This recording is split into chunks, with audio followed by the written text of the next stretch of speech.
La encontraron tirada en el suelo del embarcadero, con la mano apretada sobre el corazón, como si intentara contener algo que ya no tenía remedio.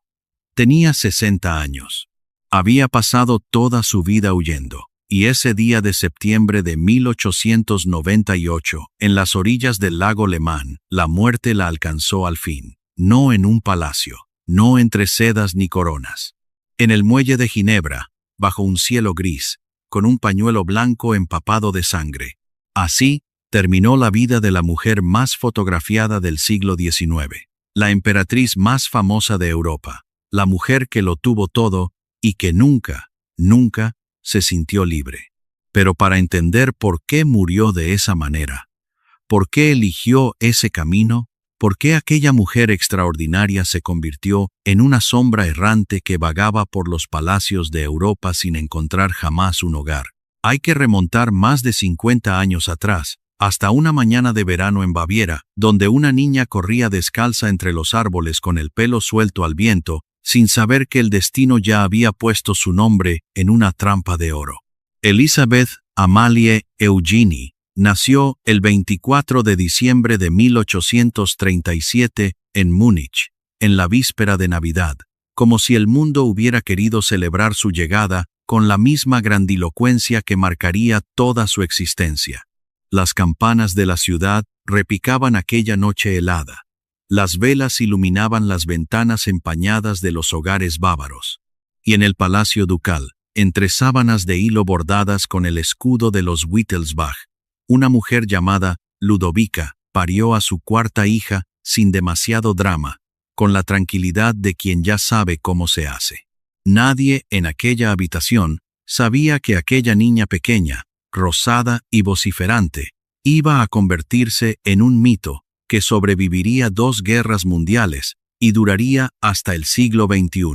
Su padre era el duque Maximiliano José de Baviera, un hombre excéntrico, jovial, amante de los circos y los viajes, que prefería la compañía de los campesinos a la de la nobleza.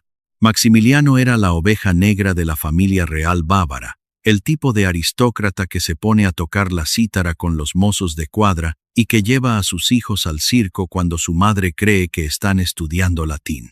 Era, en una palabra, irresponsable, pero también era libre. Y aquella libertad suya, aquella negativa a tomarse demasiado en serio las convenciones del mundo en el que había nacido, se transmitió a Elizabeth como una herencia que resultó ser simultáneamente su mayor don y su condena más dura. Su madre, la duquesa Ludovica, era de sangre real pero de temperamento práctico. Era hija del rey Maximiliano I de Baviera y hermana de varias reinas y archiduquesas europeas.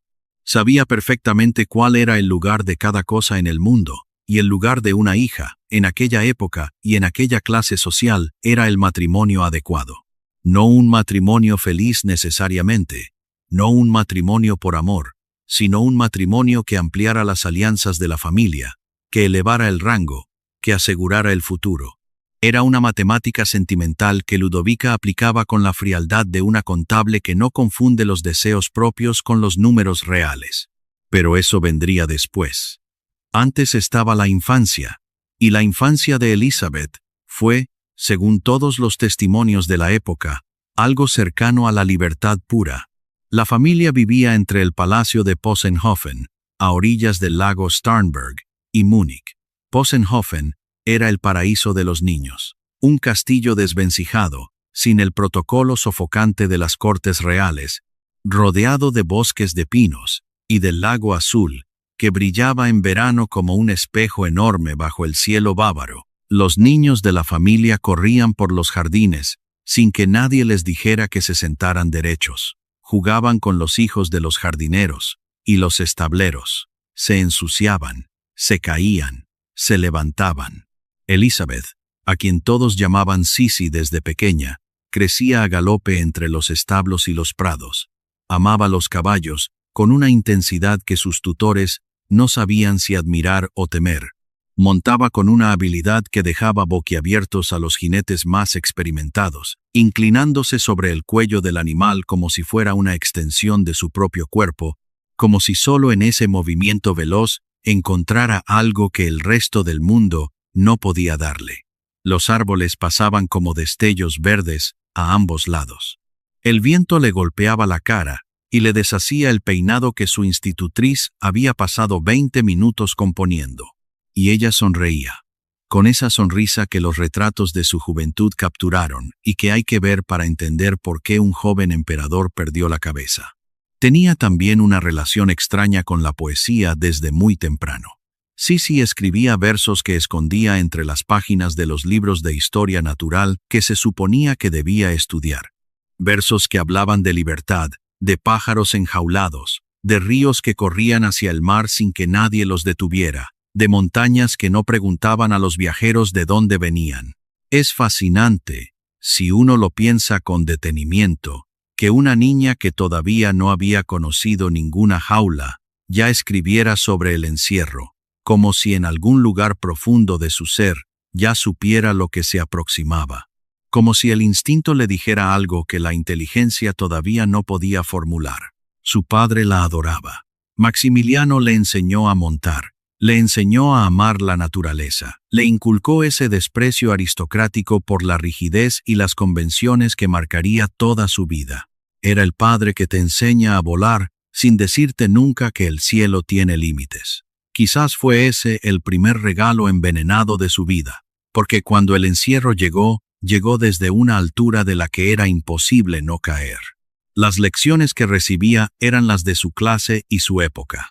Había tardes en que el duque Maximiliano llegaba a las habitaciones de sus hijos con su cítara bajo el brazo y con esa sonrisa de conspirador que significaba que las lecciones habían terminado por ese día. «Come and see, Kinder», decía, y los niños no necesitaban que se lo dijera 2 veces. Bajaban corriendo las escaleras de Possenhofen hacia el jardín, mientras la institutriz protestaba desde el pasillo con la eficacia de quien sabe que no hay nadie escuchándola.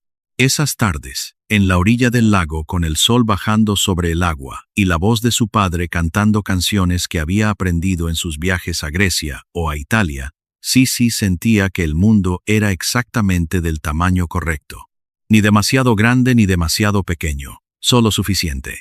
Francés, que hablaba con fluidez desde los 8 años. Piano, aunque con menos entusiasmo del que sus profesoras hubieran deseado. Historia y literatura, que sí le apasionaban con una intensidad que sorprendía a los que la conocían. Pero lo que nadie le enseñaba de manera formal, lo que aprendía sola entre los árboles y los caballos y los poemas escondidos, era algo infinitamente más valioso y más peligroso.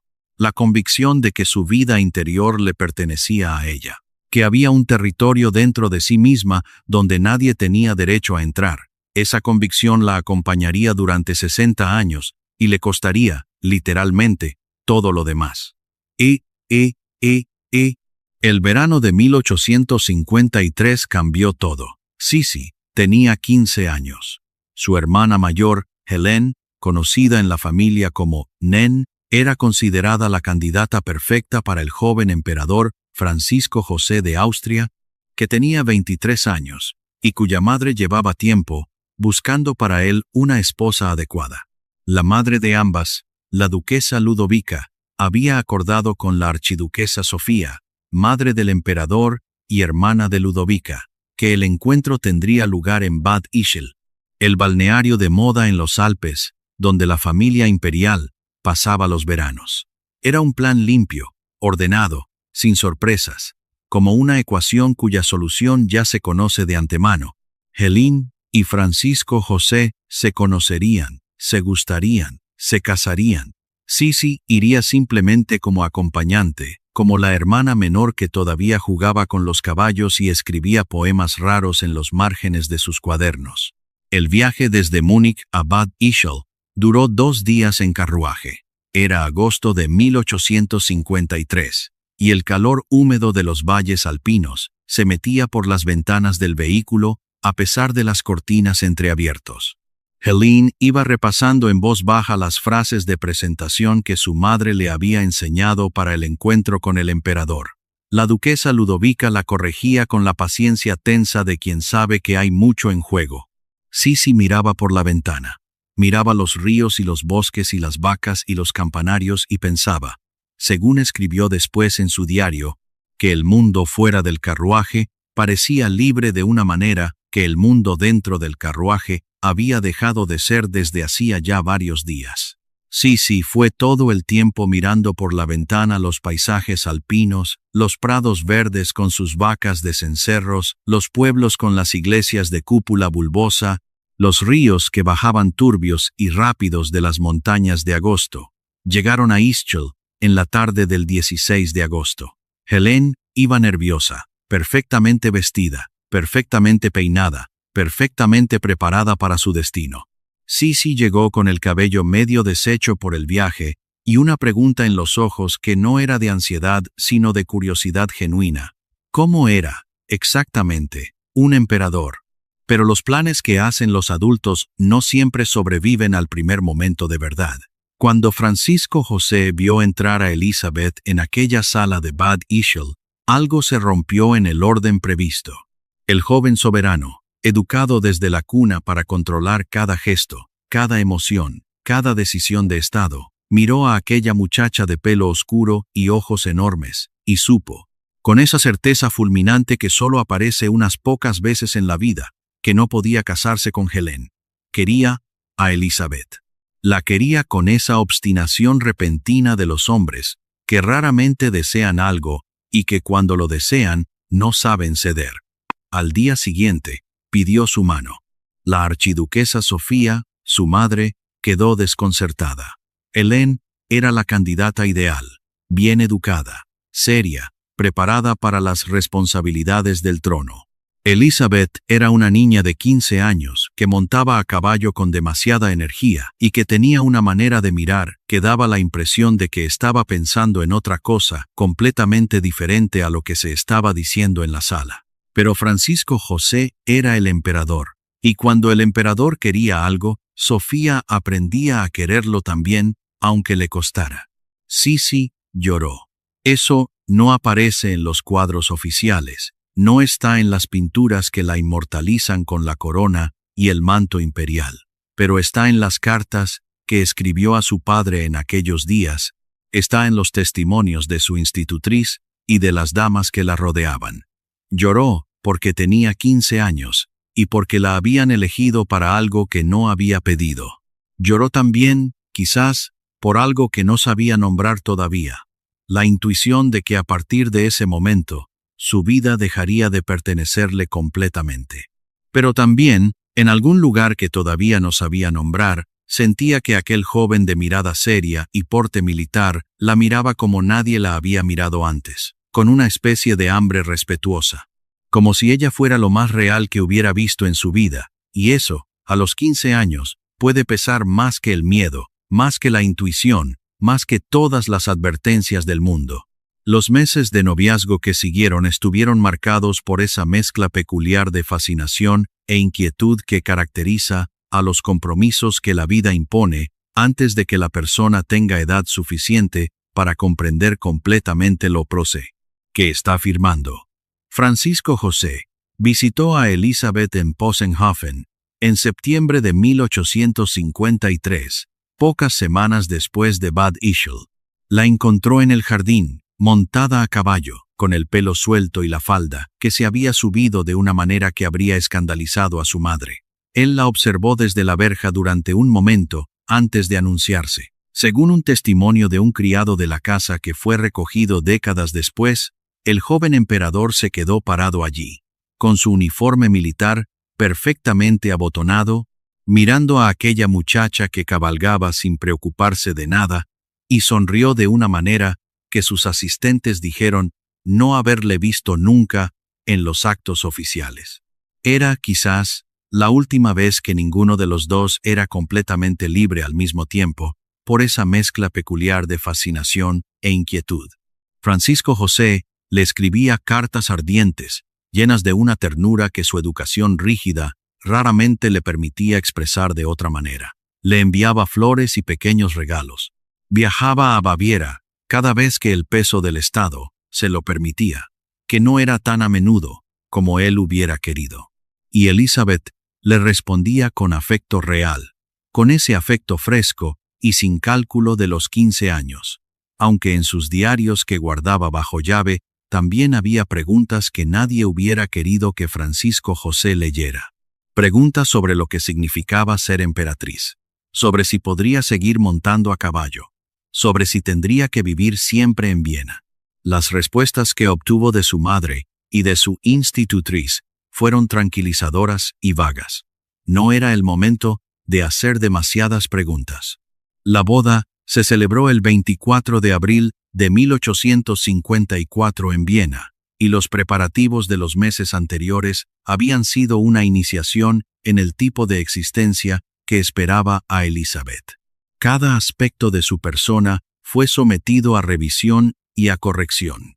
Su manera de caminar fue evaluada y encontrada demasiado rápida, demasiado enérgica, demasiado poco imperial. Su manera de sentarse fue corregida. Debía mantener la espalda recta, los pies juntos, las manos en el regazo en el ángulo preciso. Su manera de sonreír fue considerada excesiva para determinados contextos. Una emperatriz sonreía con mesura, no con esa apertura fresca que el pueblo encontraba encantadora, pero que los diplomáticos extranjeros podían malinterpretar como falta de seriedad. Se le asignó un séquito de damas de compañía vienesas que no conocía y a quienes no había elegido, mujeres entrenadas en el protocolo del Hofburg que observaban y reportaban y que en los primeros meses se referían a ella entre sí, según testimonios que surgieron décadas después, como la bávara. No con afecto, con la ligera condescendencia de las que ya estaban allí hacia la que acababa de llegar sin saber las reglas.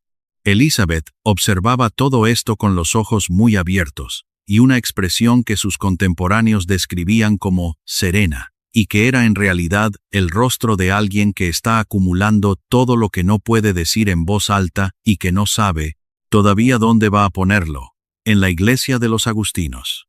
Elizabeth tenía 16 años recién cumplidos. Las crónicas de la época hablan de una ciudad entera paralizada por la emoción, de multitudes que lloraban de alegría en las calles desde el amanecer, de flores arrojadas desde los balcones sobre el carruaje imperial, de campanas que repicaban en cada iglesia de la ciudad. Para el pueblo vienés, era el cuento perfecto, el joven y apuesto emperador que elige el amor sobre la conveniencia, la princesa bávara de sonrisa fresca, que llega a salvar el corazón de Austria. Nadie veía lo que Sisi veía desde dentro del carruaje, la enormidad de lo que acababa de perder, porque Viena no era Possenhofen. El palacio de Hofburg, con sus 500 habitaciones y sus pasillos que parecían no tener fin, y sus reglas que regulaban desde la hora a la que debía levantarse, hasta el ángulo en que debía inclinar la cabeza ante determinados dignatarios, no era aquel castillo desvencijado entre los bosques bávaros, y la archiduquesa Sofía, su nueva suegra, no era nadie que fuera a dejarla correr descalza entre los árboles. Sofía de Austria era una mujer de acero. La llamaban el único hombre de la familia Habsburgo, y no era un cumplido vacío. Había sobrevivido a décadas de política imperial con una frialdad y una determinación que pocos podían igualar. Había visto tronos caer y revoluciones estallar y territorios perderse, y había aprendido que la única manera de sobrevivir en ese mundo era siendo más dura que el mundo mismo. Para ella, una emperatriz no era una persona, era una función. Era un cuerpo que debía producir herederos sanos y varones. Era un rostro que debía representar la majestad del imperio ante los extranjeros. Era una voz que debía guardar silencio en los momentos equivocados y hablar las palabras correctas en los momentos correctos. Elizabeth, con su pelo suelto y sus poemas escondidos, y su insistencia en montar a caballo durante horas, y su manera de mirar a la gente como si estuviera evaluando si merecían su atención o no, era todo lo contrario de lo que Sofía quería en una emperatriz. Lo que siguió durante los primeros años de matrimonio fue una guerra silenciosa, pero también hubo momentos en que el amor real entre Francisco José y Elizabeth era visible de una manera que hacía que todo lo demás pareciera menos definitivo, que abrían la posibilidad, aunque fuera brevemente, de que las cosas pudieran haber sido diferentes. Había noches en que Francisco José llegaba a las habitaciones privadas de Elizabeth después de horas de despacho con los documentos de Estado, cansado con ese cansancio concreto de quien carga con el peso de un imperio, y la encontraba leyendo en el sillón junto a la ventana con el pelo suelto sobre los hombros y se sentaba simplemente a su lado, sin hablar, sin el protocolo de las apariciones públicas. Y durante un rato eran solo dos personas jóvenes compartiendo un silencio, y Elizabeth dejaba el libro sobre su regazo y miraba el perfil de él, ese perfil que había aprendido de memoria sin proponérselo, y pensaba que quizás. Pero esos momentos nunca duraban suficiente. El reloj sonaba. Los ayudantes llamaban a la puerta.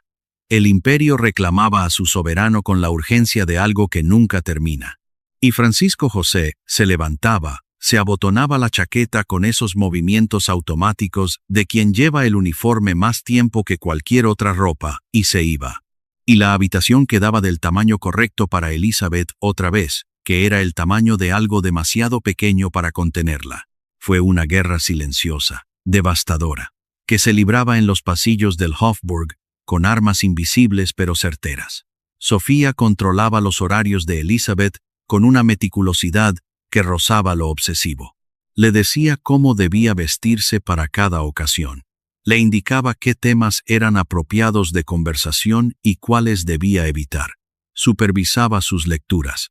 Comentaba su manera de caminar, de sentarse, de inclinarse ante los invitados de Estado. Era una educación constante e implacable, transmitida con la cortesía glacial de quien está completamente convencido de tener razón y de que la otra persona es simplemente demasiado joven o demasiado ignorante para entenderlo todavía. Y cuando nacieron los primeros hijos, cuando Gisela llegó en 1856 y Rudolf en 1858, Sofía los tomó literalmente bajo su tutela, argumentando que la emperatriz era demasiado joven, él, demasiado inexperta, demasiado poco formada en las tradiciones imperiales para criarlos según los estándares que los herederos de los Habsburgo requerían. Las habitaciones de los niños estaban bajo la supervisión directa de la archiduquesa. Elizabeth llegaba a verlos y encontraba la puerta custodiada por institutrices que respondían a su suegra, no a ella. Preguntaba por Rudolf y le decían que estaba descansando, que no era el momento, que mejor volviera más tarde. Pedía que le trajeran a Gisela, y la traían, sí, pero siempre en presencia de las damas elegidas por Sofía, que observaban y luego informaban. ¿Cómo se describe eso sin que parezca exagerado? ¿Cómo se explica el dolor de una madre a quien le roban la maternidad en nombre del protocolo y la tradición imperial?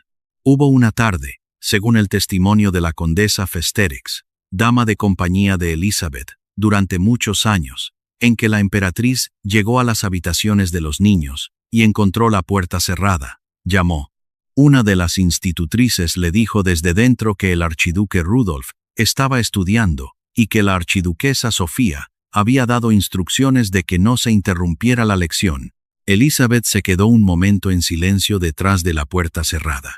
La condesa Festetix, que estaba a su lado, dijo que en ese momento vio algo en el rostro de la emperatriz que nunca olvidó. No era rabia, no era dolor del tipo que se llora, era algo más frío y más definitivo. Era la comprensión, formulada en ese instante, con una claridad que no admitía ambigüedad, de que el sistema había ganado.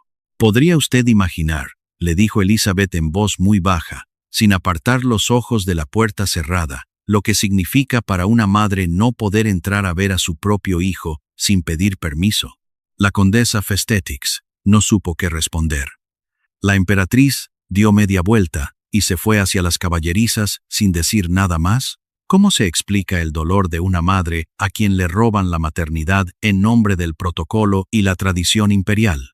Elizabeth lo describió ella misma en sus poemas, aquellos versos que seguía escribiendo en secreto, con una amargura que se iba espesando con los años como el hielo en los Alpes en invierno. Escribía de pájaros que golpeaban las rejas de sus jaulas hasta romperse las alas. Escribía de reinas que vivían en palacios que eran prisiones de mármol. Escribía de ríos encadenados que soñaban con el mar. No eran metáforas abstractas buscadas en los libros. Eran transcripciones literales de su vida diaria, travestidas de poesía, para que pudieran existir, sin que nadie las cerrara con llave. Francisco José la amaba, de eso no cabe duda alguna. La amaba con esa intensidad torpe de los hombres que no saben amar de otra manera que no sea queriendo poseer lo que aman, proteger lo que aman hasta asfixiarlo. Pero era el emperador de Austria, el soberano de un imperio que se extendía desde el norte de Italia hasta las fronteras del Imperio Otomano. Un hombre educado desde la cuna para creer que el deber era siempre más grande que el deseo, que la razón de Estado era siempre más urgente que la emoción privada. Y cuando el deber y el amor entraron en conflicto, como entraron una y otra vez durante décadas, siempre ganó el deber, siempre. Y cada vez que ganaba el deber, algo en Elizabeth se rompía un poco más, de una manera que no hacía ruido pero que era irreparable. Los primeros síntomas físicos aparecieron temprano. Tos persistente que los médicos de la corte no lograban explicar. Pérdida de peso notable en una mujer que ya de por sí era delgada. Agotamiento que la dejaba postrada en cama durante días enteros, con las cortinas cerradas y las visitas rechazadas. Los médicos hablaban de constitución débil, de nervios delicados, del clima de Viena que era demasiado húmedo para una chica criada en las alturas bávaras. Recomendaban reposo, recomendaban aires del sur. Recomendaban, con la delicadeza codificada de la medicina del siglo XIX, que la emperatriz fuera enviada a convalecer lejos del palacio por un tiempo. Hoy reconoceríamos sin dificultad los signos de una depresión severa, quizás también los primeros indicios de los trastornos alimentarios que la acompañarían toda su vida. Pero en 1857, en la corte imperial de Viena, no existían esas palabras ni esos conceptos en el vocabulario médico. Existía la voluntad, existía el deber, existía la fortaleza moral.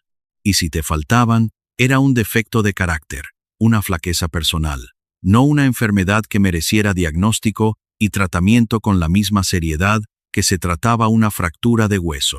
Lo que nadie supo ver a tiempo fue que Elizabeth no era débil, era exactamente lo contrario. Era una mujer de una voluntad extraordinaria, que estaba siendo consumida por un sistema que exigía su aniquilación completa. Era un fuego que el palacio intentaba apagar cubriéndolo de protocolo y de expectativas hasta que dejara de quemar. Y el fuego, naturalmente, se negaba.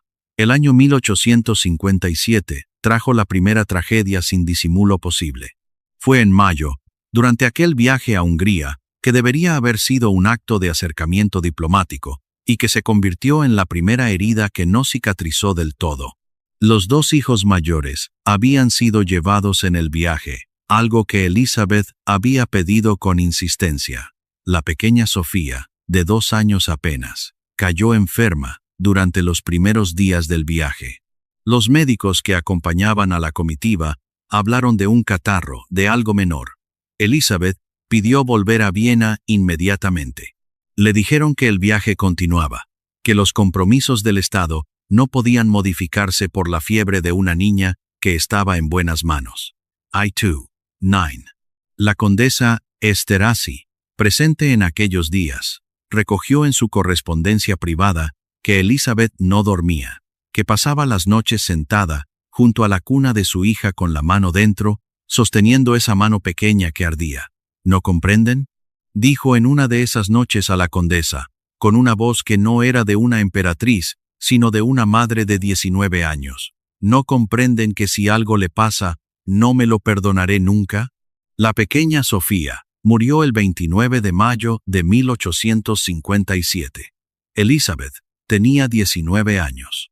Y algo en ella, que todavía podía romperse, se rompió esa noche de manera que ningún médico de la corte sabría reparar jamás. La primera, que ya no podía envolverse en capas de convención y apariencia. La pequeña Sofía, la hija menor que había nacido en marzo de ese año y que llevaba el nombre de su abuela la archiduquesa, murió a los 2 años durante un viaje imperial por Hungría, víctima de una disentería que entonces hacía estragos entre los niños de todas las clases. El duelo de Elizabeth fue descrito por los testigos como algo que daba miedo ver en su intensidad.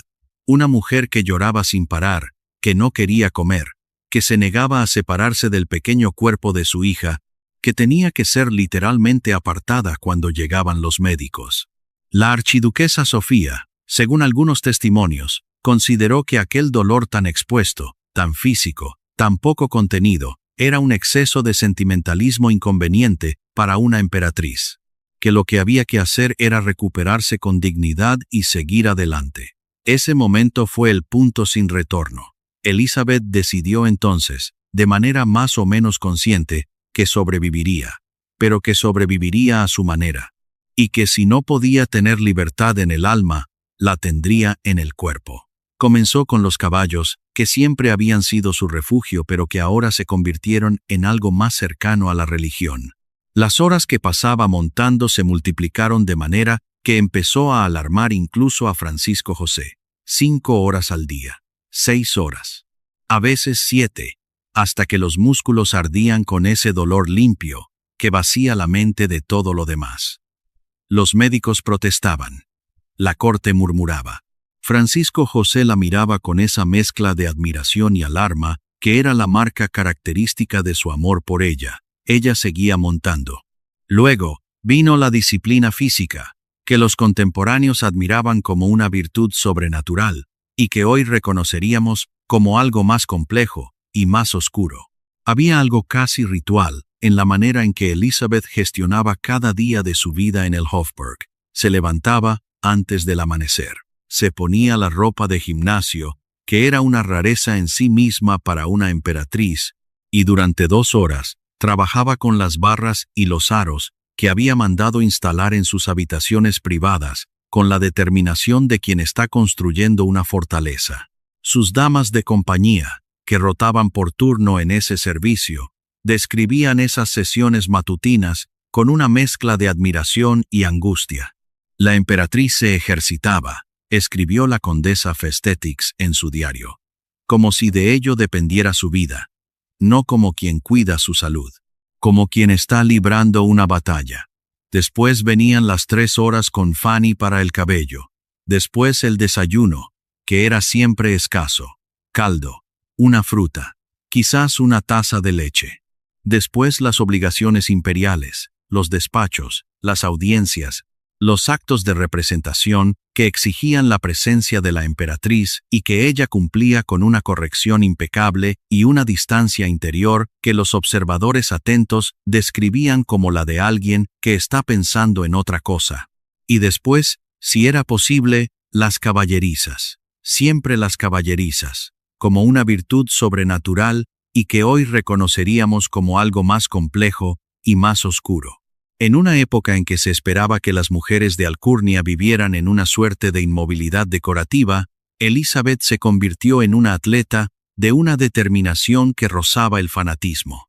Gimnasia diaria durante 2 horas, con barras y argollas instaladas en sus habitaciones privadas del palacio, natación en el lago siempre que era posible. Largas caminatas a paso rápido que dejaban extenuados y humillados a los acompañantes que intentaban seguirle el ritmo. Su cintura se convirtió en leyenda en toda Europa. 52 centímetros en su mejor época, que mantenía con la ayuda de un corsé que apretaba hasta el límite de lo que los huesos podían tolerar. Había días en que sus damas de compañía reportaban que la emperatriz había comido solo una naranja y un vaso de leche. Los médicos elaboraban dietas, ella las ignoraba. Hoy lo llamaríamos una relación profundamente perturbada con la alimentación y el cuerpo, la expresión física de una guerra interior que no tenía otro campo de batalla disponible. Lo que escondía era el único territorio donde Elizabeth seguía siendo dueña de sí misma, su propio cuerpo. Si no podía controlar lo que pasaba afuera, controlaría con una precisión feroz lo que pasaba dentro. Si el palacio podía quitarle a sus hijos y sus horas y su voluntad, no podía quitarle esto. Su cabello se convirtió en otra obsesión pública que era en realidad una declaración privada. Negro, brillante, con reflejos castaños bajo la luz del sol, de una longitud que llegaba hasta el suelo cuando lo soltaba en toda su extensión. El cabello de Elizabeth era famoso en toda Europa. Su peluquera personal, Fanny Anger, Tardaba 3 horas cada mañana en cepillarlo y componerlo en los peinados elaborados que la etiqueta imperial requería. Elizabeth exigía que los cabellos que caían durante el proceso le fueran presentados en un platillo de plata para contarlos. Si caían demasiados, el día comenzaba con una espiral de angustia que sus damas de compañía aprendieron a manejar con la paciencia de quien ha visto el mismo temporal demasiadas veces. No era vanidad simple. Era control. Era el único dominio donde el protocolo imperial no podía entrar a dictar sus normas. Y luego estaba Hungría, que fue quizás la historia de amor más verdadera de toda su vida. La relación de Elizabeth con Hungría fue uno de los grandes amores de su existencia, quizás el único que le correspondió plenamente y sin condiciones.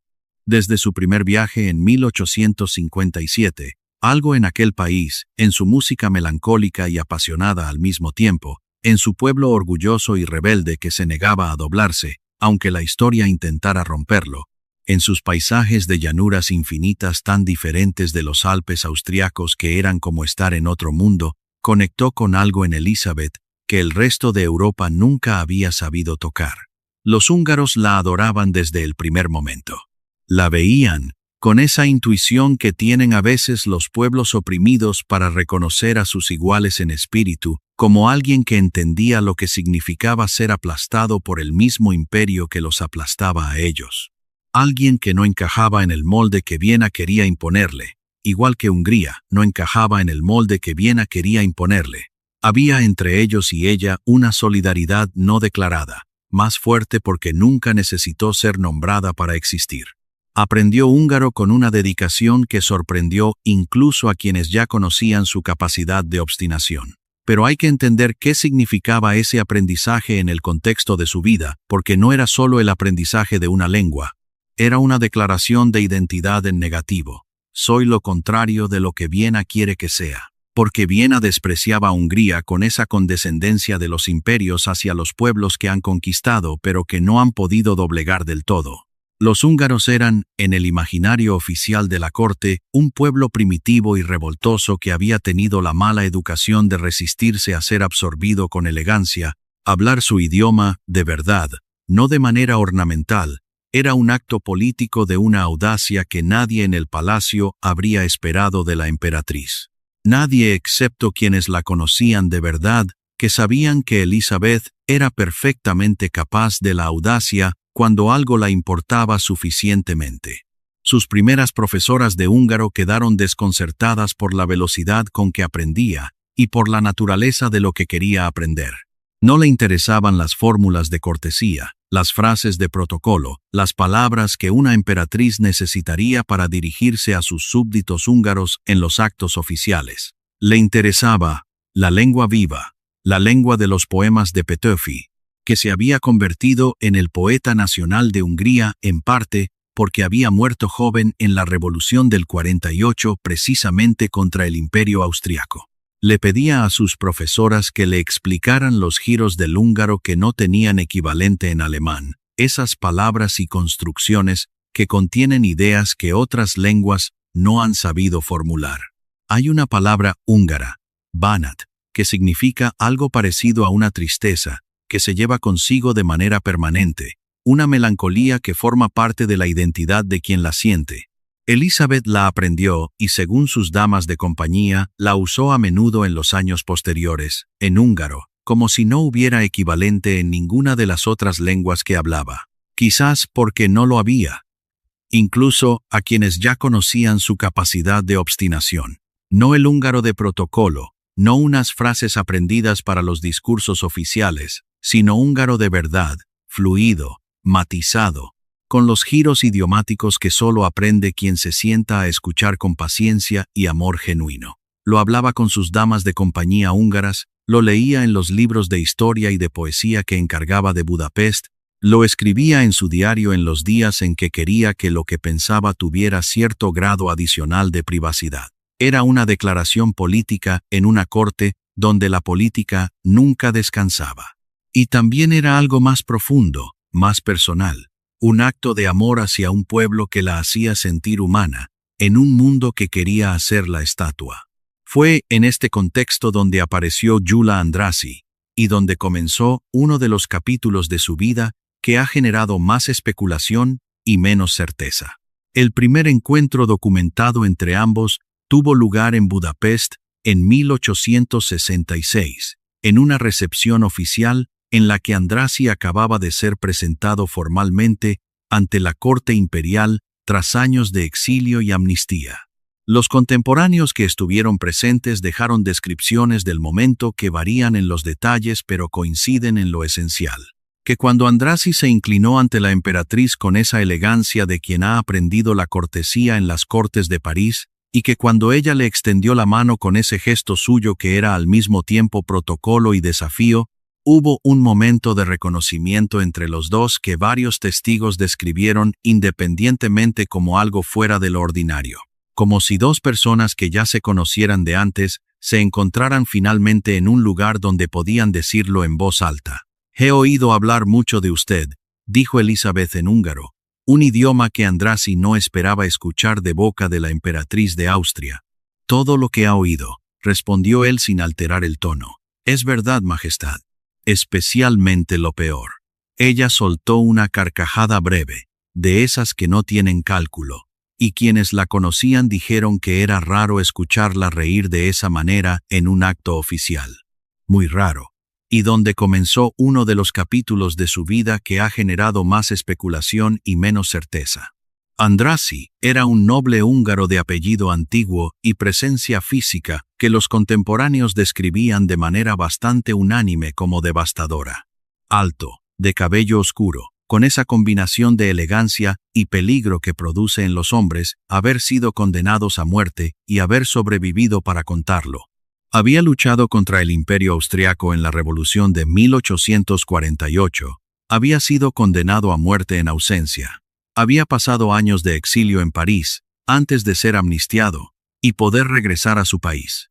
Era exactamente el tipo de hombre que Sofía de Austria habría prohibido que se acercara a su nuera con una sola mirada, lo cual, inevitablemente, lo hacía enormemente interesante.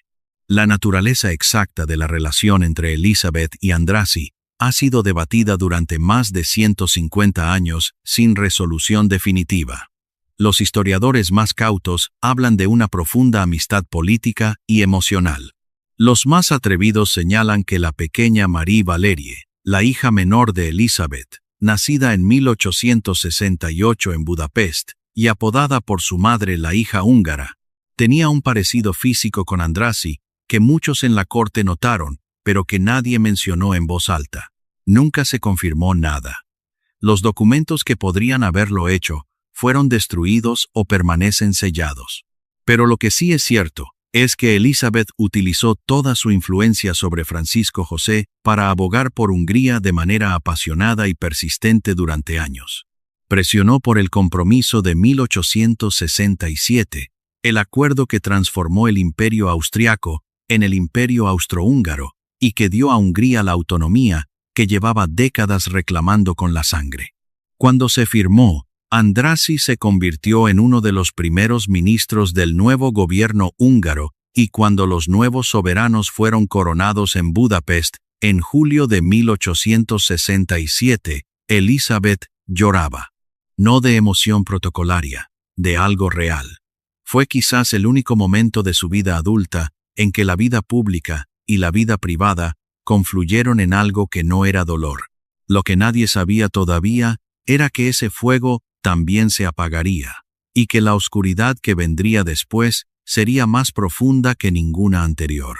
El final de los años 60 y el comienzo de los 70 marcaron el apogeo de todo, de su belleza, que los pintores y los fotógrafos intentaban capturar con una avidez casi desesperada, de su influencia política, mayor de lo que nunca se reconoció oficialmente, de su presencia mítica en Europa, que había alcanzado dimensiones globales. Era fotografiada en cada viaje, en cada aparición pública, y las fotos circulaban con una velocidad que los medios del siglo XIX hacían posible a través del grabado y la reproducción en papel. Ya era en su efecto algo cercano a lo viral. Su imagen viajaba más rápido que ella misma. Las mujeres de toda Europa copiaban su peinado con la precisión de quien sigue una partitura. Era, en el sentido más moderno de la palabra, una celebridad global de primera magnitud, una marca, una imagen cuya existencia pública ya no le pertenecía. Y sin embargo, en las cartas que escribía a sus pocas amigas íntimas, en los poemas que seguía escribiendo con letra cada vez más apretada, la sensación que aparecía una y otra vez no era la del triunfo. Era la del agotamiento profundo de alguien que ha representado un papel durante tanto tiempo que ya no recuerda si hay alguien detrás del personaje. Era la de alguien que ha aprendido a vivir para los demás tan perfectamente que ya no encuentra el camino de vuelta a sí misma. Fue en este período cuando el hábito de viajar se convirtió en algo muy parecido a una necesidad biológica. No el tipo de viaje que hacen los emperadores, con comitivas de 500 personas y banquetes de 20 platos y discursos preparados por semanas, sino algo completamente diferente. Viajes con un séquito mínimo, con equipaje reducido, con identidad encubierta bajo el alias de condesa de Hohenems, que usaba cada vez que quería que el mundo la dejara tranquila. A Madeira, donde el clima suave y el anonimato relativo le permitían pasar días enteros caminando junto al océano. A Corfú, que se convirtió con los años en su segundo hogar y donde mandó construir el Palacio de Achilleion. A Inglaterra e Irlanda, donde podía montar con una libertad que Viena nunca le dio, donde los ingleses, con esa mezcla particular de admiración y discreción que los caracteriza, la reconocían y luego tenían la cortesía de no interferir. Cada vez que regresaba a Viena, duraba menos tiempo antes de necesitar marcharse de nuevo. La ciudad que debería haber sido su hogar la hacía sentir, cada vez con más intensidad, como una extraña en territorio hostil. Francisco José lo aceptaba porque la amaba de una manera que incluía el entendimiento, sin articularlo nunca, de que intentar retenerla por la fuerza era perderla de una manera más definitiva. Las cartas que se intercambiaban durante las separaciones son documentos extraordinarios en su elocuencia dolorosa. Él escribiéndole con una ternura que su educación casi nunca le permitía expresar cara a cara, contándole los detalles triviales de la vida del palacio, preguntando con una ansiosidad que intentaba disimular cuándo volvería. Ella respondiendo con afecto real pero con esa distancia que ya no podía fingir que no existía, hablando de los caballos y de los paisajes y de los libros, evitando siempre, con una habilidad que debía costarle algo, la pregunta implícita en cada carta de él. Y luego llegó el invierno de 1889. El invierno que partió su mundo en dos. Pero antes de Mayerling, en los años que mediaron entre el apogeo húngaro y aquel invierno oscuro, hubo otras pérdidas que la historia recoge con menos dramatismo, pero que no fueron menos reales. La relación con Francisco José fue deteriorándose no de una manera espectacular, sino de la manera más dolorosa, que es la silenciosa y gradual. Había años en que se veían pocas semanas. Había períodos en que las cartas tardaban días en recibir respuesta y en que las respuestas eran corteses y vacías, como los comunicados de Estado. Francisco José, incapaz de seguirla en sus huidas, incapaz de renunciar a las responsabilidades que lo mantenían anclado en Viena mientras ella navegaba hacia Corfú o cabalgaba por las colinas de Irlanda, encontró compañía y consuelo en otra parte. La actriz Katharina Schratt se convirtió con los años en la presencia constante que Elizabeth no podía ser. Era una relación que la corte conocía y que Elizabeth, según algunos testimonios, no solo toleraba sino que en cierta manera facilitó, como si la presencia de otra persona pudiera aliviar la culpa que sentía por sus propias ausencias. Era un arreglo adulto y triste y completamente desprovisto del romanticismo con que la leyenda tiende a cubrir todo lo que rodea a estos personajes. Era dos personas que se habían amado y que ya no sabían cómo hacerlo de la manera en que el otro necesitaba. El único hijo varón de Elizabeth y Francisco José, el heredero al trono del Imperio Austrohúngaro, fue encontrado muerto en su pabellón de casa de Mayerling, en las colinas boscosas al sur de Viena. Tenía 30 años. A su lado estaba el cadáver de Mary Becerra, su amante de 17 años. Había sido un pacto de muerte. Una decisión tomada por dos personas que habían elegido dejar juntos este mundo en lugar de separarse en él. Según las investigaciones que siguieron, Rudolph había intentado proponer ese pacto a otras mujeres antes de que Mary Becerra, con la inconsciencia trágica de sus 17 años, hubiera aceptado. La corte imperial intentó primero suprimir los detalles. Los comunicados oficiales hablaron de un ataque al corazón, de una muerte natural repentina. Pero era imposible. Demasiadas personas sabían demasiado. La verdad se filtró con esa velocidad implacable de las noticias que no quieren ser contenidas, que se cuelan por las grietas del silencio oficial como el agua que encuentra siempre su camino. La noticia llegó a Elizabeth una mañana gris de enero, mientras desayunaba en sus habitaciones privadas del Hofburg. Los testigos presentes describieron su reacción con palabras que reaparecen en todos los relatos de la época, palabras que buscan describir algo para lo que el lenguaje ordinario no alcanza.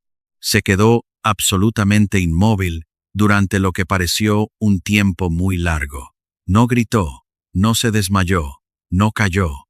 Se quedó quieta como si el tiempo hubiera parado a su alrededor y ella fuera lo único que permanecía en pie en el centro de ese silencio. Y luego, muy despacio, se levantó de la silla, se alisó la falda negra con las dos manos en un gesto que los testigos recordarían durante décadas y fue a la habitación de Francisco José para contarle lo que acababa de saber. Lo que nadie escribió en los documentos oficiales, lo que circuló solo en los murmullos de los pasillos y en las cartas privadas de la época, era que Elizabeth culpó al sistema, culpó al aparato del imperio que había aplastado a su hijo, igual que la había aplastado a ella, con la diferencia brutal de que ella había encontrado la manera de sobrevivir, y Rudolf no. Rudolf había crecido entre el peso aplastante del protocolo imperial y las expectativas incompatibles de un padre que quería un soberano y de una madre que lo adoraba cuando estaba presente y que luego desaparecía durante meses. Había crecido inteligente y curioso y melancólico, con esa combinación fatal que a veces produce la aristocracia. Demasiado sensible para el mundo en que había nacido, demasiado bien nacido para el mundo al que ese mundo sensible lo hubiera llevado si hubiera tenido libre elección. Escribía. Tenía opiniones políticas que diferían de las de su padre en aspectos que en aquella época y en aquel sistema no podían expresarse abiertamente. Amaba a su madre con esa intensidad particular de los hijos de madres ausentes, que idealizan la presencia porque la escasez hace que todo se magnifique. Hubo una carta que Rudolf le escribió a Elizabeth cuando tenía 16 años, carta que está conservada en los archivos imperiales de Viena y que sus biógrafos citan como uno de los documentos más reveladores de su psicología. Quisiera poder decirte todo lo que pienso, escribió en esa carta, pero no sé si hay palabras para eso, y tampoco sé si tú querrías escucharlas. A veces me pregunto si ser hijo tuyo significa estar condenado a tu misma clase de soledad o si hay alguna salida que tú no encontraste y que yo todavía puedo buscar. Elizabeth conservó esa carta durante el resto de su vida, doblada dentro de un pequeño medallón que llevaba siempre consigo. Sus damas de compañía la vieron leerla muchas veces, en silencio, con los labios apretados. Imperial, y las expectativas de un padre que lo amaba a su manera, pero que no sabía expresar ese amor de otra manera, que no fuera exigiendo que su hijo se convirtiera en el heredero perfecto. Había crecido viendo a su madre huir, sabiendo que el palacio era una prisión y que la huida era la única forma de resistencia disponible. Había bebido, había tomado morfina con la regularidad ominosa de quien ya no puede funcionar sin ella. Había intentado encontrar en los excesos lo que el sistema no le daba. La sensación de ser real, de existir más allá del papel que le habían asignado. Había sido, en muchos sentidos dolorosamente precisos, el hijo de su madre, brillante, sensible, dotado de una inteligencia que el trono que lo esperaba no sabría usar, incapaz de encajar en el molde que el mundo le exigía. La diferencia era que Elizabeth era lo suficientemente obstinada para seguir buscando los caballos y los poemas, y Rudolf ya no lo era. en enero de 1889. ¿Cómo sobrevive una madre a eso? ¿Cómo se vive con la pregunta, que nunca tiene respuesta, pero que tampoco desaparece, de si algo que hiciste, o que no hiciste, o que huiste de hacer, contribuyó de alguna manera a que tu hijo llegara a esa habitación de Mayerling con una pistola y una decisión irrevocable? Elizabeth no respondió a esa pregunta de manera directa en ningún documento que haya sobrevivido. Lo que hizo fue lo que había aprendido a hacer en los momentos de dolor que superaban su capacidad de contenerlos: transformarlo. Sus poemas cambiaron después de Mayerling. La melancolía que siempre había habitado en ellos se convirtió en algo más oscuro y más explícito. Escribía sobre la muerte, como sobre una vieja conocida, a quien esperaba con una mezcla de miedo y alivio. Escribía sobre el cansancio de seguir viva en un mundo que se había vuelto demasiado pesado para sostenerlo. Vistió de negro de manera exclusiva e inamovible desde entonces. El negro que era luto por Rudolf, pero también por algo más amplio y más difícil de nombrar. El negro que era la renuncia definitiva a la imagen que el mundo había construido de ella. Ya no le importaba la belleza pública de la manera en que había importado antes. El abanico negro que usaba en las raras apariciones públicas era su escudo ante las cámaras, porque había dejado de querer ser fotografiada, porque la imagen que el mundo tenía de ella ya no era suya, y hacerla circular le parecía una mentira que no quería seguir alimentando. Corfú se convirtió en su refugio más constante. Había mandado construir allí el palacio de Aquileion en los años de su relativa gloria, dedicado al héroe griego Aquiles, el hombre que eligió una vida breve y gloriosa sobre una vida larga y sin nombre.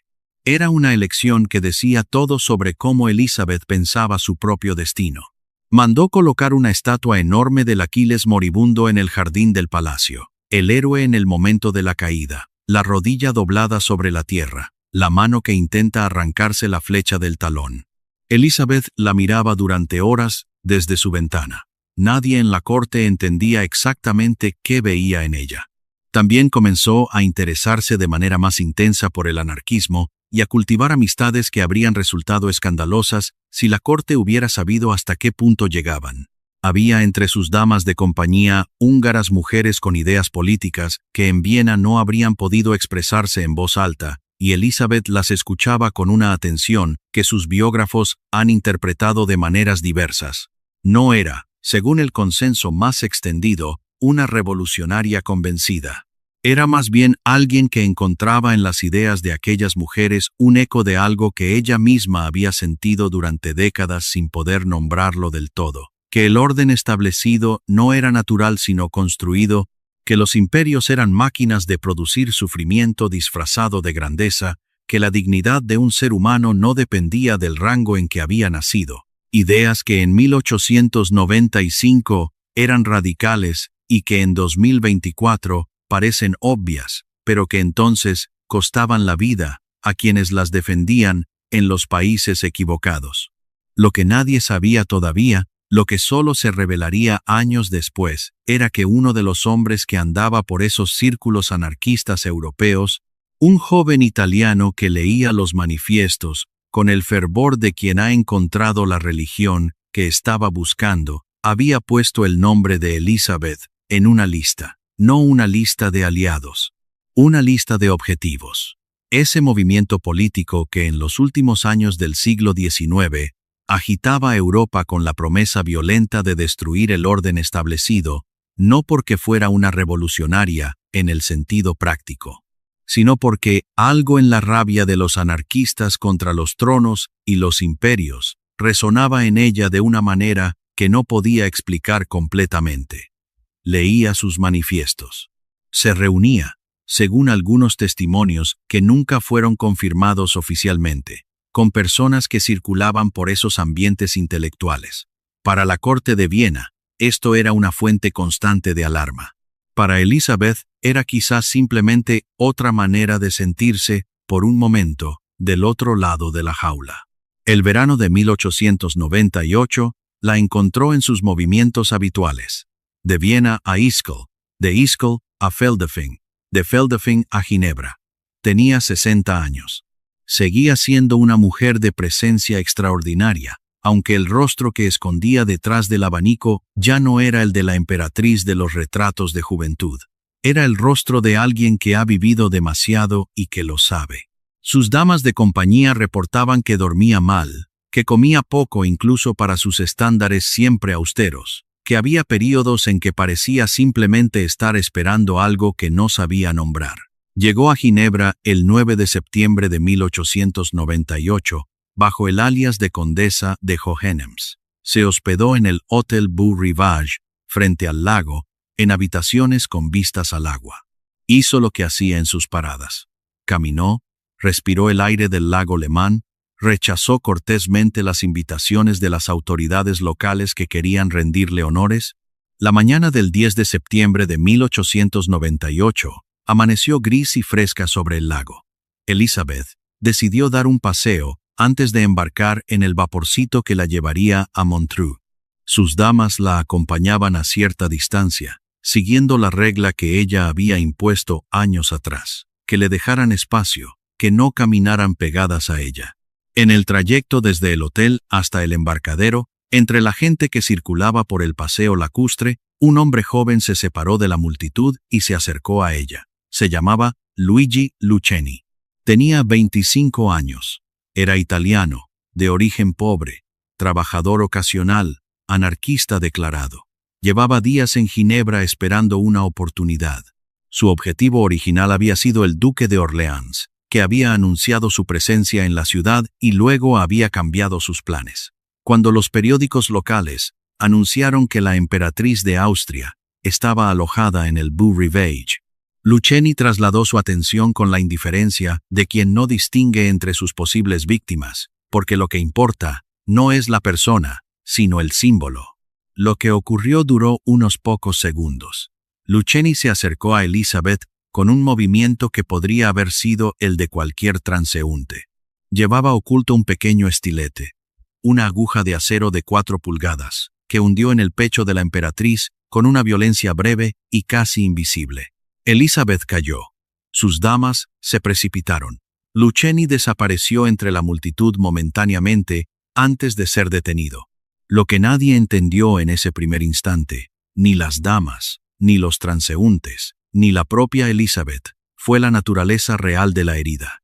El estilete era tan fino que casi no sangraba. El tipo de instrumento diseñado para penetrar sin llamar la atención, para causar un daño que el cuerpo tarda en registrar como definitivo. Elizabeth se incorporó.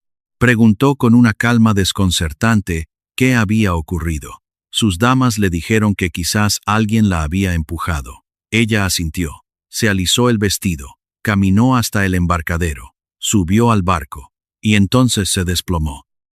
La herida, que había parecido tan pequeña, había penetrado el corazón.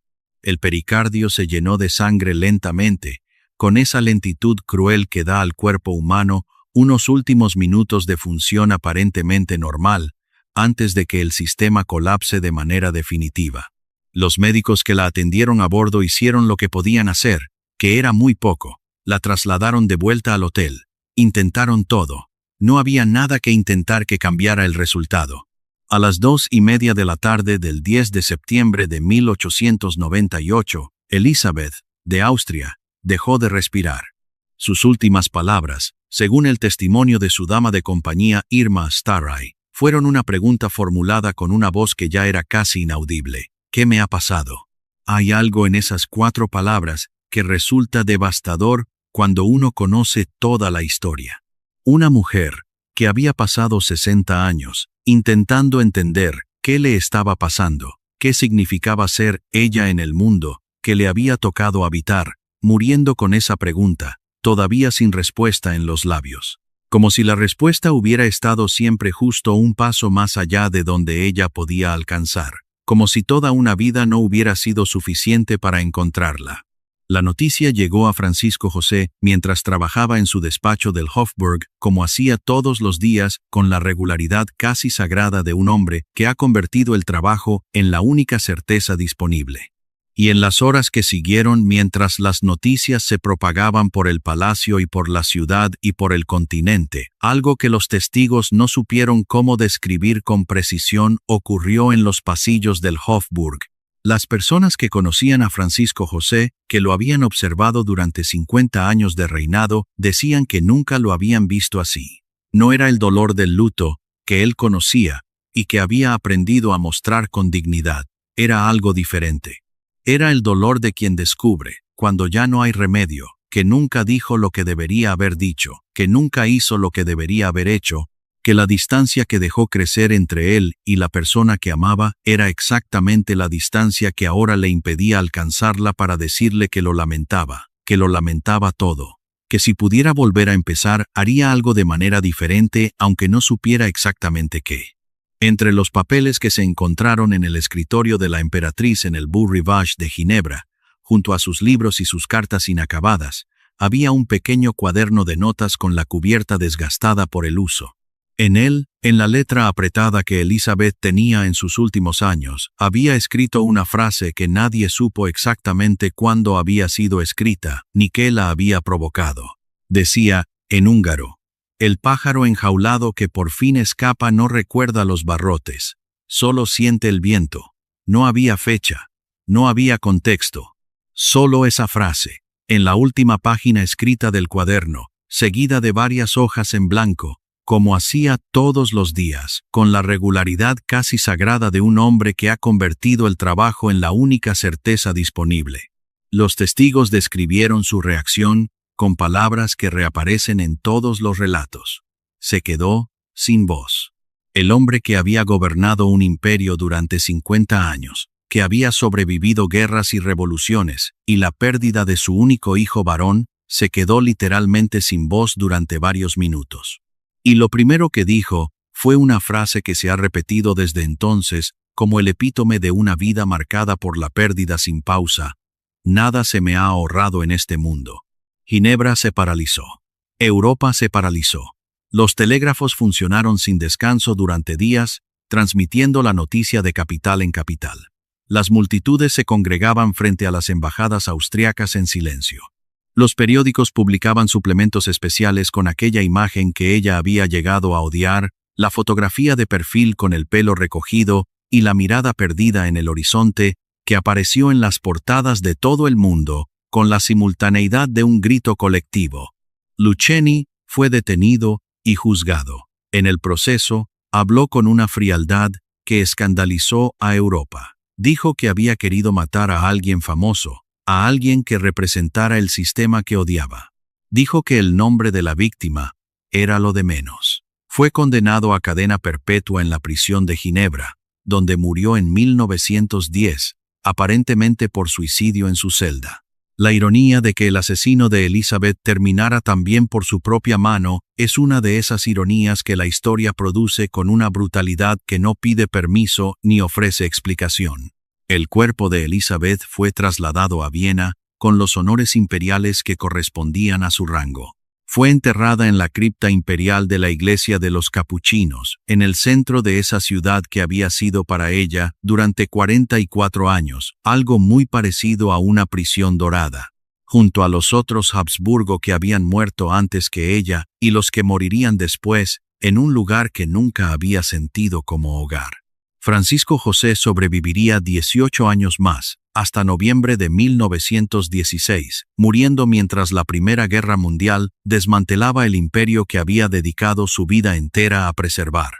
Sus últimas décadas fueron las de un anciano solo en el palacio más grande de Europa, rodeado de ausencias: su esposa, su hijo, el mundo que había conocido y que ya no existía.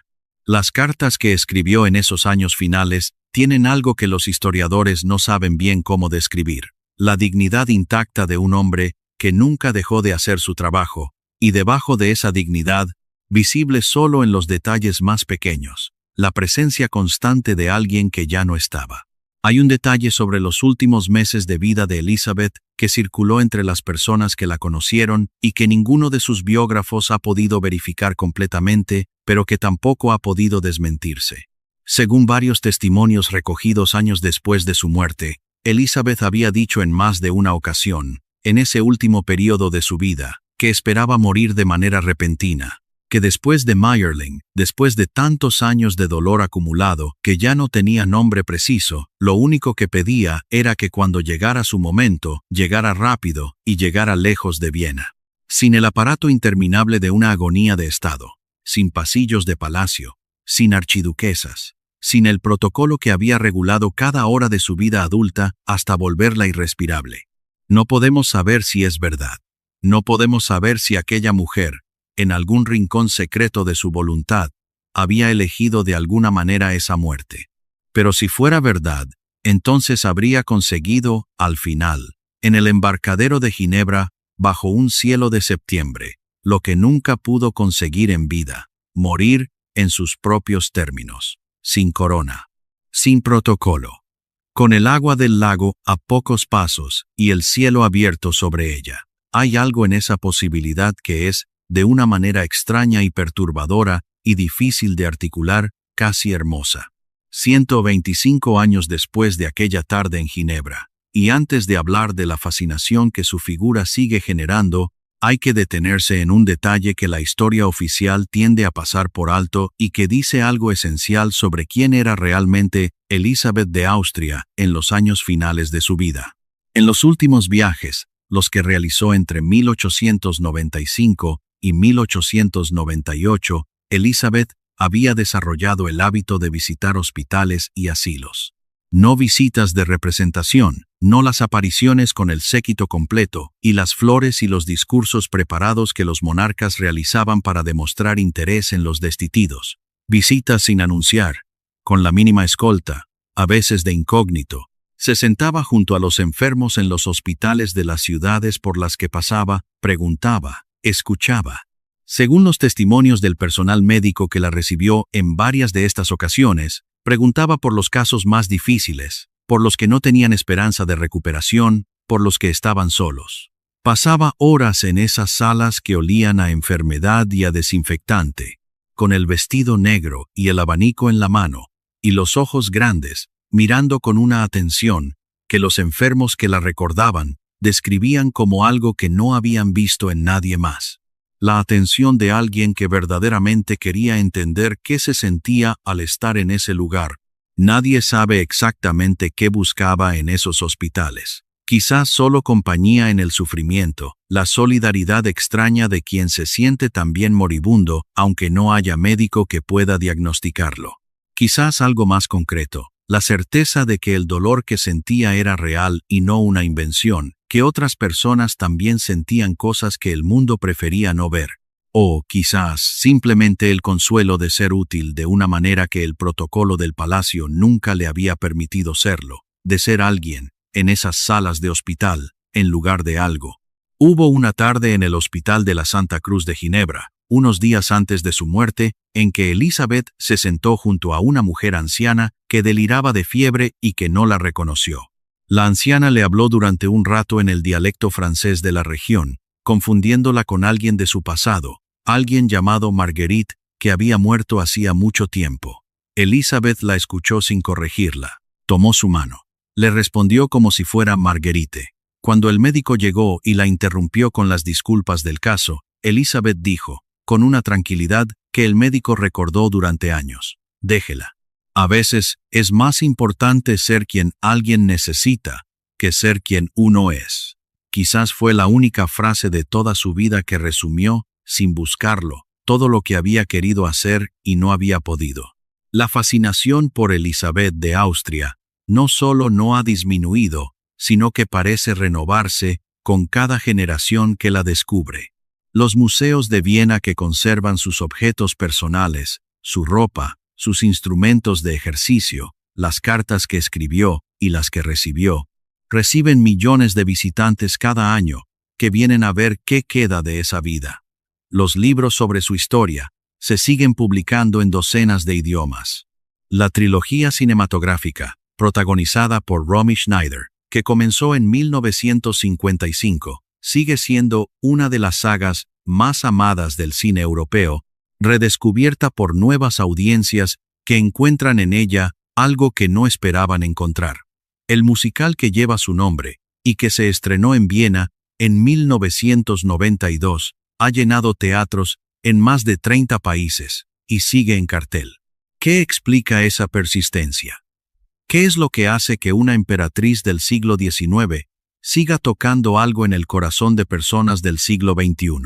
La respuesta más fácil es la belleza, la tragedia, el glamour histórico de las coronas y los palacios. Pero esa respuesta es insuficiente porque hay muchas mujeres bellas y trágicas en la historia de Europa que no han generado una fracción de la atención que sigue recibiendo Elizabeth, la emperatriz Carlota de México, que perdió la razón esperando una ayuda que nunca llegó, la reina María Antonieta, guillotinada a los 37 años, Alejandra de Rusia, fusilada con su familia en un sótano, tragedias reales, vidas reales, muertes reales. Y sin embargo no es de ellas de quien hablan los turistas que visitan el Hofburg preguntando dónde están las habitaciones de Sisi. No es a ellas a quien los jóvenes de Europa, en encuestas repetidas durante décadas, identifican como la figura histórica femenina con la que más se identifican. ¿Por qué Elizabeth y no las otras? La pregunta merece una respuesta más profunda que el glamour y la belleza, aunque esos elementos estén presentes. La respuesta está, creo, en algo muy específico de su historia, en que Elizabeth no murió vencida por el sistema que la aplastó. Siguió intentando escapar hasta el final. Siguió montando a caballo a los 50 años con la misma intensidad que a los 20. Siguió aprendiendo idiomas y escribiendo poemas y viajando y buscando, siempre buscando, algo que no tenía nombre completamente claro pero que sabía que existía. No se rindió. No se convirtió en la estatua que el palacio quería que fuera. Se convirtió en algo más extraño y más interesante, en una persona que vivió en el interior de una jaula de oro sin dejar nunca, en ningún momento, de saber que era una jaula. Y esa conciencia, esa negativa a confundir el lujo con la libertad, es lo que su historia le dice a la gente que la escucha hoy. Es lo que hace que su figura resuene de una manera que las tragedias más espectaculares no logran producir, de las coronas y los palacios. Pero esa respuesta es insuficiente, porque hay muchas mujeres bellas y trágicas en la historia de Europa que no han generado una fracción de la atención que sigue recibiendo Elizabeth. La respuesta más verdadera es otra y es más incómoda de enunciar. La historia de Sisi resuena porque habla de algo que no ha cambiado tanto como creemos, pero hay que ser más precisos todavía. Porque no es solo una historia sobre la presión que los sistemas ejercen sobre las personas. Es una historia sobre lo que ocurre cuando una persona extraordinaria nace en el momento equivocado, o en el lugar equivocado, o con la sensibilidad equivocada para el mundo que le ha tocado habitar. Elizabeth tenía lo que en otra época, en otro contexto, en otra vida, habría sido reconocido como una inteligencia extraordinaria y una voluntad excepcional. Era políglota con esa fluidez que no se aprende sino que se siente. Además del alemán de su infancia y el húngaro que aprendió por amor, hablaba francés e inglés y griego moderno, con competencia real. Leía con voracidad y con criterio, algo muy diferente a leer con voracidad. Tenía opiniones políticas, que en privado eran sofisticadas, y en público permanecían invisibles, porque el protocolo no tenía espacio para la opinión pública de una emperatriz. Escribía poesía que los especialistas que la han estudiado en las últimas décadas califican como literariamente valiosa, no solo como documento histórico, sino como obra en sí misma. Era, en resumen, alguien que en el siglo XXI habría tenido un campo de acción completamente diferente, que habría podido elegir en qué usar su energía y su talento. Pero nació en 1837 en el seno de la aristocracia bávara y se convirtió en emperatriz de Austria a los 16 años, y eso lo determinó todo lo demás. Hay una imagen que aparece en los últimos años de su vida, recogida en las memorias de la condesa Festetix, que resume de alguna manera lo que fue su existencia entera. Estaban en Corfú, en el Achilleion. Era una tarde de verano de los años 90, con el mar jónico brillando abajo como siempre, con el olor de los limoneros en el jardín. Elizabeth, había pasado la mañana escribiendo, y estaba sentada en la terraza con un libro abierto en el regazo que no había leído. Miraba el mar. La condesa estaba a cierta distancia, como siempre, respetando el espacio que la emperatriz exigía. Después de un rato muy largo, Elizabeth dijo, sin volverse, como si estuviera hablando consigo misma: ¿Sabe usted lo que le pido al cielo todas las mañanas? Le pido que me deje ser nadie. Solo eso. Que me deje despertar mañana siendo nadie. La condesa Festetix no supo qué responder. Escribió esa noche en su diario: no sé si lloraba o no. No le vi la cara. Solo escuché su voz y pensé que era la voz de alguien que lleva demasiado tiempo cargando con algo que nunca pidió cargar. ¿No hemos sentido todos eso alguna vez? ¿No hemos querido todos, en algún momento oscuro de nuestras vidas, despertar siendo nadie? Sin las expectativas y los papeles y los nombres que el mundo nos ha asignado y que a veces pesan más que cualquier corona de verdad.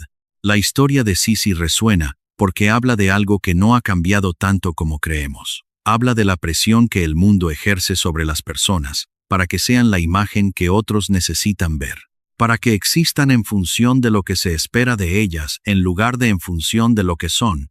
Habla de la distancia dolorosa que puede abrirse entre la vida que tienes y la vida que sientes que eres, entre el papel que juegas y la persona que hay dentro del papel esperando que alguien le dé la palabra. Habla de los sistemas, las instituciones, las familias, los pequeños y grandes imperios en los que todos habitamos, que pueden consumir a una persona desde dentro si esa persona no encuentra la manera de resistir. Y habla de las maneras de resistir que no son perfectas, que no son suficientes, que a veces son autodestructivas, pero que son las únicas disponibles. Los caballos de Elizabeth, sus poemas escondidos, sus idiomas aprendidos en secreto, sus viajes que eran en realidad fugas de algo que no tenía nombre preciso, su cuerpo entrenado hasta el límite como el único territorio que nadie podía administrar por ella.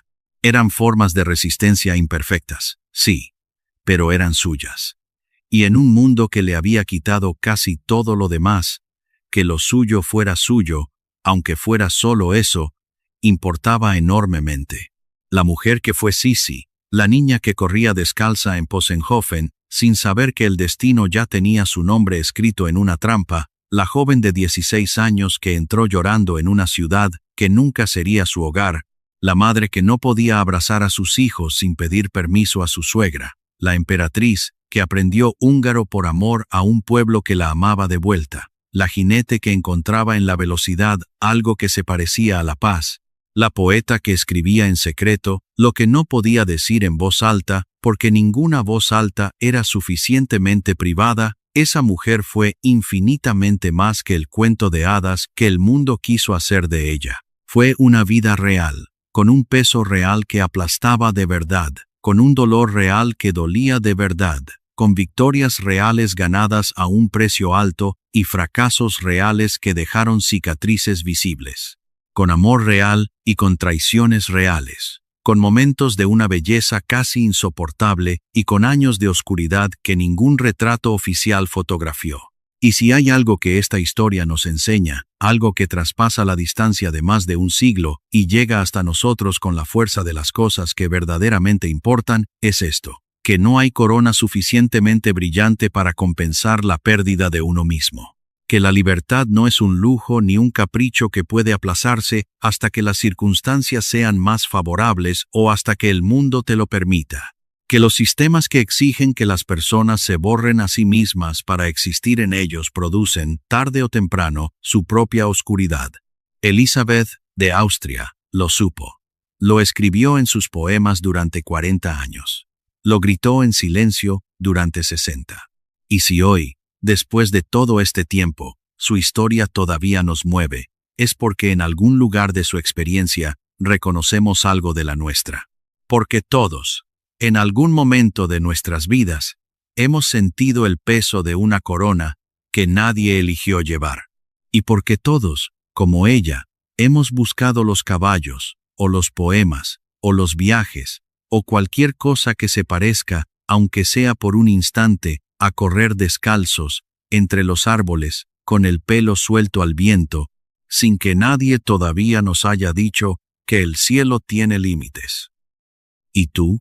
¿Cuántas jaulas llevas puestas sin darte cuenta? Porque esa es la pregunta que la historia de Sisi deja en el aire con una persistencia que los siglos no han podido disipar. No es una pregunta abstracta ni filosófica, es una pregunta concreta, de esas que duelen cuando uno se las hace de verdad, en silencio, sin las defensas habituales. ¿Cuántas cosas haces cada día porque te han dicho que así es como se hacen, y no porque tú hayas decidido que así quieres hacerlas? ¿Cuántas personas eres en presencia de los demás que no eres cuando estás solo? ¿Cuántos idiomas has dejado de aprender? ¿Cuántos caballos has dejado de montar? ¿Cuántos poemas has dejado de escribir porque el mundo en el que vives no tiene espacio para esas cosas y tú, hace ya tanto tiempo, aprendiste a no pedir espacio para lo que el mundo no quiere oír? Elizabeth nunca dejó de pedirlo. Ese fue su mayor fracaso, y también, quizás, su única victoria real. Nunca aceptó completamente que la jaula fuera su hogar, y eso la hizo infeliz durante 60 años. Y eso también la hizo, de alguna manera que no tiene nombre preciso, en ninguna de las lenguas que ella hablaba, libre. Hay una última cosa que hay que decir sobre ella, algo que los museos y las películas y los musicales no suelen enfatizar porque no es tan fotogénico como el vestido de cintura imposible y el pelo que llegaba al suelo. En sus últimas semanas de vida, en los días que pasó en Ginebra antes de la tarde del 10 de septiembre, Elizabeth fue a una pequeña librería cerca del hotel y compró varios libros. Eran libros de poesía. Griego antiguo, Heine en alemán, Petofi en húngaro. Los compró ella misma, sin avisar a sus damas, en esa librería pequeña de una ciudad que no era la suya, con el anonimato de la condesa de Hohenems, que nadie sabía que era la emperatriz más fotografiada de Europa. Pagó, recogió los libros bajo el brazo, y caminó de vuelta al hotel por la orilla del lago, sola, sin séquito, sin corona, con los libros y el agua del lago y el cielo de septiembre. Quizás fue ese el momento más libre de toda su vida.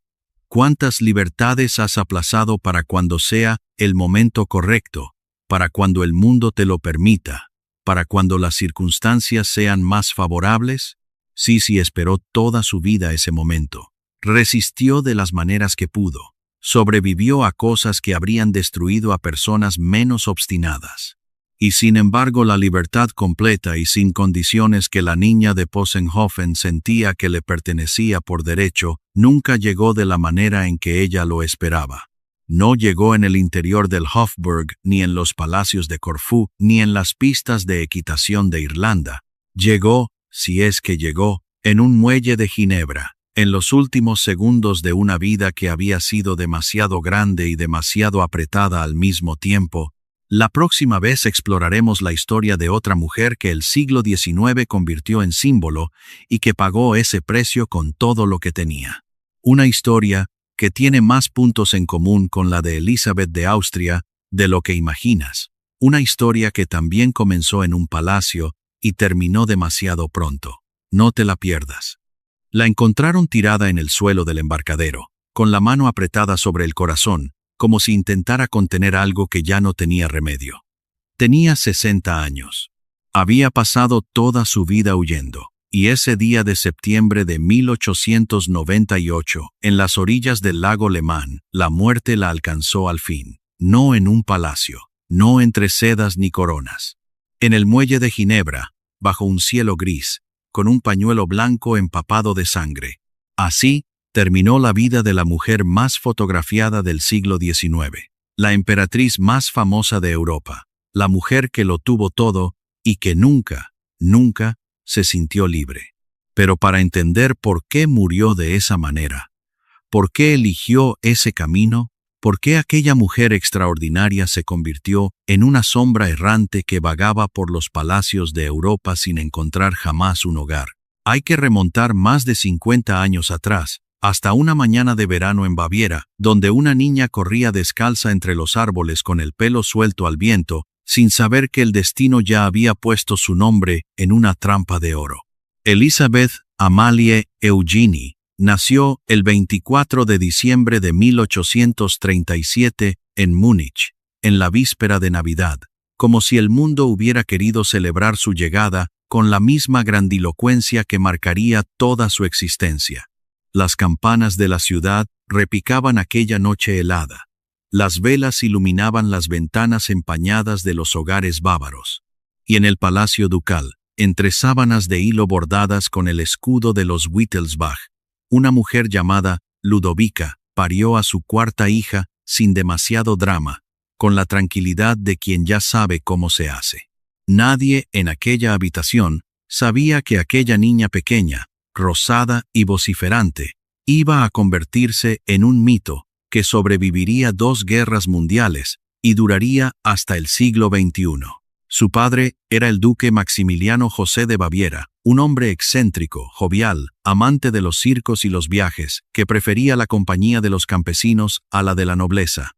Maximiliano era la oveja negra de la familia real bávara, el tipo de aristócrata que se pone a tocar la cítara con los mozos de cuadra y que lleva a sus hijos al circo cuando su madre cree que están estudiando latín. Era, en una palabra, irresponsable, pero también era libre. Y aquella libertad suya, aquella negativa a tomarse demasiado en serio las convenciones del mundo en el que había nacido, se transmitió a Elizabeth como una herencia que resultó ser simultáneamente su mayor don y su condena más dura. Su madre, la duquesa Ludovica, era de sangre real pero de temperamento práctico. Era hija del rey Maximiliano I de Baviera y hermana de varias reinas y archiduquesas europeas. Sabía perfectamente cuál era el lugar de cada cosa en el mundo, y el lugar de una hija, en aquella época y en aquella clase social, era el matrimonio adecuado. No un matrimonio feliz necesariamente, no un matrimonio por amor, sino un matrimonio que ampliara las alianzas de la familia, que elevara el rango, que asegurara el futuro. Era una matemática sentimental que Ludovica aplicaba con la frialdad de una contable que no confunde los deseos propios con los números reales. Pero eso vendría después. Antes estaba la infancia, y la infancia de Elizabeth fue, según todos los testimonios de la época, algo cercano a la libertad pura.